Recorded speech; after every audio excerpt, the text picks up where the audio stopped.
নমস্কার, আমি গণেশ সাধিকা রাজশ্রী আবার চলে এসেছি আপনাদের সামনে আজকের অনুষ্ঠান নিয়ে। চলুন শুরু করা যাক আজকের অনুষ্ঠান।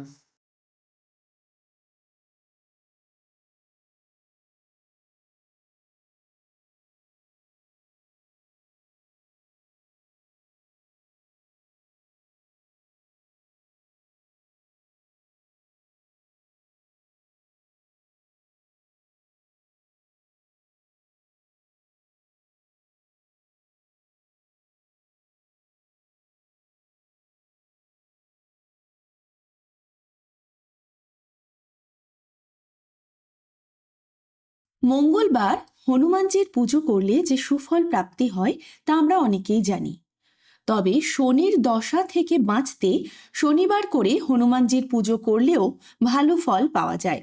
শাস্ত্রমতে শনি মহারাজ হনুমানজির আরাধনায় শান্ত হন, তাই শনির প্রতিকার হিসেবে জ্যোতিষীরা হনুমান চালিসা পাঠ ও হনুমানের আরাধনার নির্দেশ দিয়ে থাকেন। শাস্ত্র আরও জানাচ্ছে, বিশেষ কিছু জিনিস রয়েছে, সেগুলি যদি শনিবার কোনো হনুমান মন্দিরে গোপনে দান করা যায় তাহলে বজরংবলীর কৃপাও লাভ হয়। তবে খেয়াল রাখতে হবে, সেগুলি দান করার সময় আপনাকে যেন কেউ না দেখতে পান, অথবা কেউ যেন না জানেন যে আপনি সেগুলো দান করলেন। শনিবার সকালে স্নানের পর যে কোনো হনুমান মন্দিরে লবঙ্গ দান করতে পারলে খুব ভালো হয়। লবঙ্গ আমাদের মনে শক্তি যোগাতে সাহায্য করে। হনুমান মন্দিরে লবঙ্গ দান করলে কর্মক্ষমতা বৃদ্ধি পায় ও শান্তি লাভ করা যায়। জীবনের নানা ক্ষেত্রে থাকা বাধার কবল থেকেও মুক্তি মেলে। তুচ্ছ মনে হলেও হনুমানজিকে দেশলাই দান করলে খুব ভালো ফল পাওয়া যায়। এটি সাহস ও একাগ্রতা বৃদ্ধিতে সাহায্য করে। প্রতি শনিবার করে হনুমান মন্দিরে গোপনে 1 প্যাকেট দেশলাই দান করে দেখুন, ফল নিজেই বুঝতে পারবেন। শনিদেবও তুষ্ট হন এতে। হনুমান মন্দিরে গোপনে তুলসী দান করলেও দারুণ ফলপ্রাপ্তি ঘটে।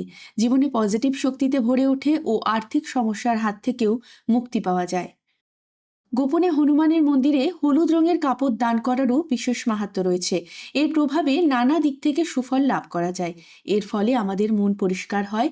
হলুদ কাপড় দানের ফলে আমাদের সিদ্ধান্ত গ্রহণের ক্ষমতাও বৃদ্ধি পায়। এর ফলে আমরা জীবনের নানা সমস্যা থেকে নিজেদের রক্ষা করতে পারি। অনেকেই জানেন যে লাল পতাকা হনুমানজির অত্যন্ত প্রিয় একটি জিনিস।